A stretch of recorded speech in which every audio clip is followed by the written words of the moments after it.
আপনারা দেখুন এরকম একটা সুন্দর জায়গায় শান্ত নিরিবিলি পরিবেশে ঘুরতে আসবেন, আর এখানে চিপসের প্যাকেট, বটলস, সিগারেটের প্যাকেটস প্রচুর কিছু পড়ে রয়েছে।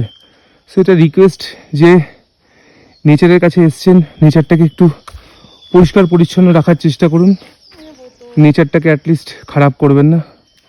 এত সুন্দর নেচার, ভোরবেলা চারিদিকে পাখির ডাক, একটা লোকজন নেই, কত সুন্দর পরিবেশ।